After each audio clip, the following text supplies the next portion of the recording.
How would they do it? Well, I think that probably a Faro system, FARO, is going to be in play here, which is a device that has been used with great success. It's, whereas in the past we would have taken hundreds of, images, right, from various perspectives. You just kind of follow the compass and you take macro and intermediate range, and you take micro and all those sorts of things. We can't even begin to touch as mere mortals what a Faro system can do. Thousands and thousands of images. You've got this thing that's set up on a stand. It's spinning. It's got a mirror that's spinning in an opposite direction, and it's just snapping perspectives all over the place. Just voluminous. Do you think they use the state that? would have had that technology? Yeah, I think that every state police agency has that technology now, and you'd be surprised. There you go. You'd be surprised how quickly they can document. They can pull trajectories with this. This now, we used to use years ago. They used to use something called Total Station, and Total Station, it kind of arose out of the need to document motor vehicle accidents, actually, and because it's so dynamic, right? And you want all. Faro now is a game changer relative to documenting the scene and all the different perspectives. For instance, if you've one of the examples that's cited, for instance, is that you can take like a trajectory rod. If you have a bullet hole in a wall and it's got these, you can take the trajectory rod and it's got these two balls on it, right? You insert it into the wall, right, where the bullet defect is. This thing's taking pictures. It's pulling trajectories from all these different perspectives all over the place, and it turns it into this huge 3D model, so that when you take this thing into court, you're kind of, looking You're around. there. Right. Yeah. So, going back to the chair. The chair's not in place. Right. Don't know where the chair is. Platform's gone. Or it's been altered in some way. And if you have to go back out and do something else, and you've taken, just so I get this figure right, I don't want to misspeak, 10 inches of soil. That's what I hear. 8 to 10 is the generally and then accepted. You're going to pave over to put pavers down. And then put big planters on top of the pavers. Yeah. So you've changed the topography of the surface. Yes, yeah, and I'm so glad you used the term topography there, because people don't appreciate the role. Right. Like if you're out in your yard, most people don't think about, they look at their lawn, they might think it's flat. It's really not. Right. It's, Sure. It's rolling, it really is. And the slightest little, and plus when you're talking about pulling a trajectory on a shot that is allegedly at this distance, the slightest deviation from that at all is going to skew your data. So I hope that they got this out there. One other thing, I apologize. I don't mean to be all over the board. You guys kind of got my wheels turning here. No, this is good. No. I'm just, if I could go back to, and we haven't, well, I guess we kind of have, but when you think about the dimensions of Charlie Kirk as a person, right? So I'm talking about physical dimensions. So if he's in a seated position, one of the measurements I'm going to want at autopsy is I'm going to want from the top of his head, from the crown, all the way down to his buttocks. Okay, so we think about how we're positioned in chairs right now, right? Well, this is our height right now, right? Right. Our height is not as we're standing now. Right. Our height is this position. So, yeah, exactly. And then I have to account for these metal legs. Also, how much do you weigh? So, and if you look at that chair is not like... it's got a little flex. It does. So Yeah. it's not tubular. I guess it's tubular. I don't really know how to describe it. That's not my bailiwick. But the chair is going to bend some. So I'm going to want to try to understand that as well. And you're saying like a tenth of a degree could put someone 20 feet higher in the air or lower or something? Yeah. I'm not a sailor. But if you've got a compass that's not, if you're off 1 degree, you're going to wind up 1,000 miles in another direction.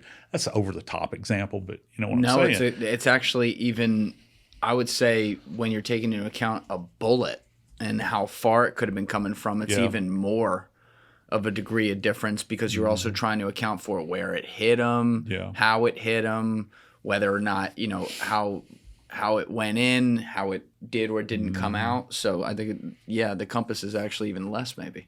Yeah, and I'm just, guys, look, I mean, I'm not, trying to skewer anybody here or skewer anybody here or, diminish anybody by their efforts, because the police can only do what the police can do at that moment in time.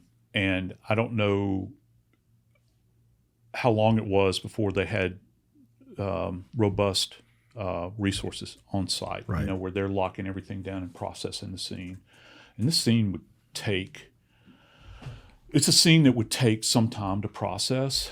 But we do things a lot quicker here in the U.S. Like I travel abroad, I speak to people in England, and I've done instruction over there and that sort of thing. And like I've got friends that formerly worked at Scotland Yard, and they would take like a homicide scene, and the Brits they'd lock down a homicide scene for 3 or 4 days and take that much time to process. We don't work like that. Yeah, we're a microwave group of people, man.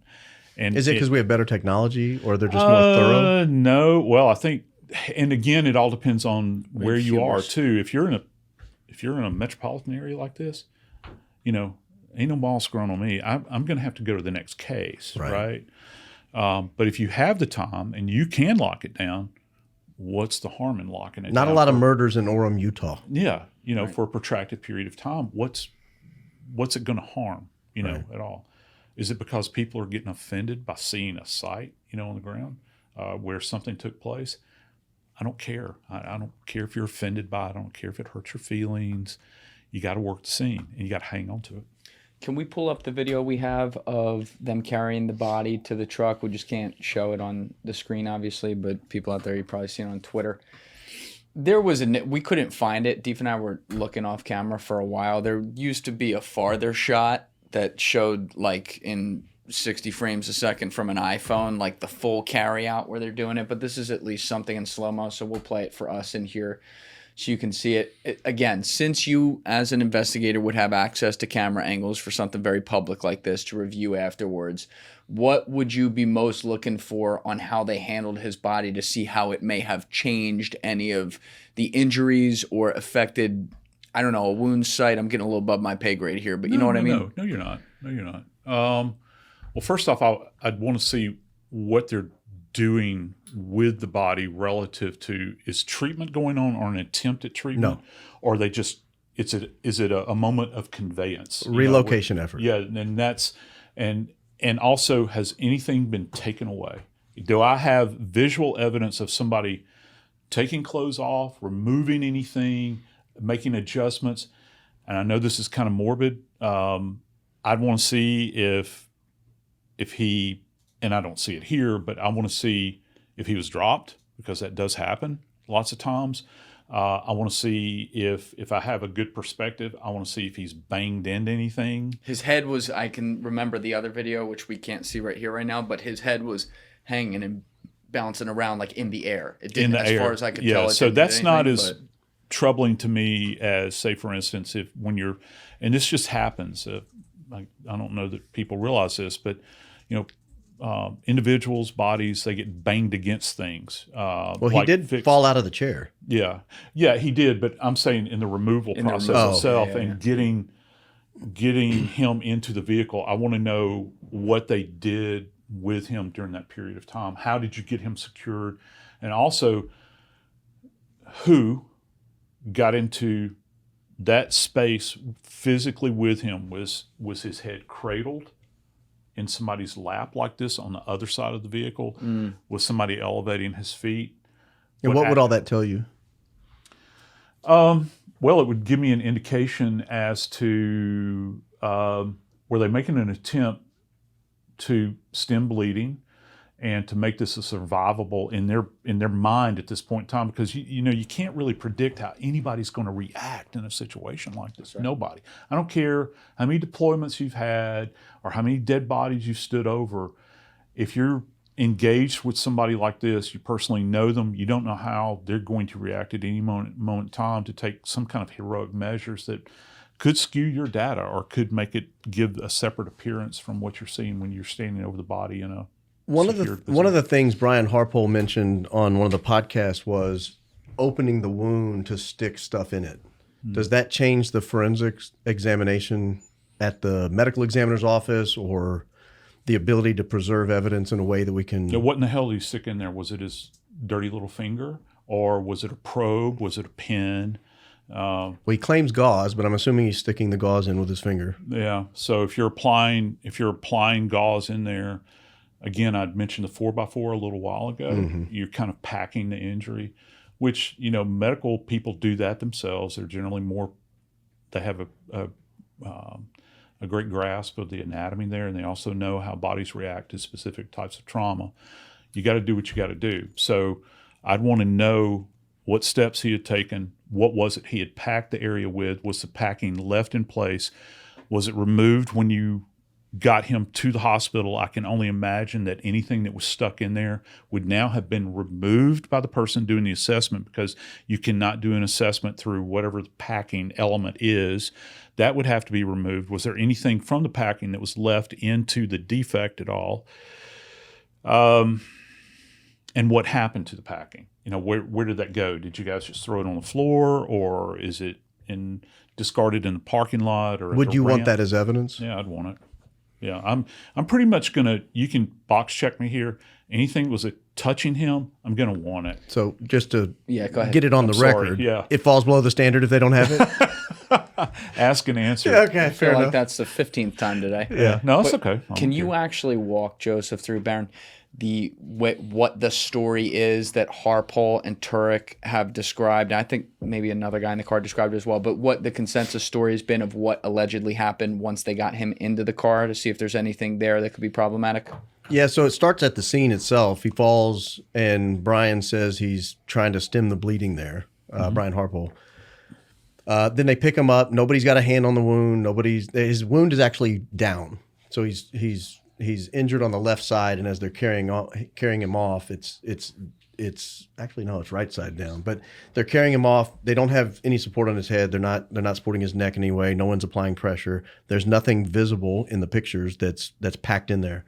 Then they carry him to the car. I believe Rick Cutler ran to the other door and got in to be kind of the receiving figure. So that would have put his head at least on that side of the SUV. They claim that his feet, he's too long. They couldn't close the door. And so they drove off with the door open. While they're in the car, Brian says he puts 36 feet of gauze into Charlie. 36 feet. That's what I don't know if he knows what he's saying, but that's what he says.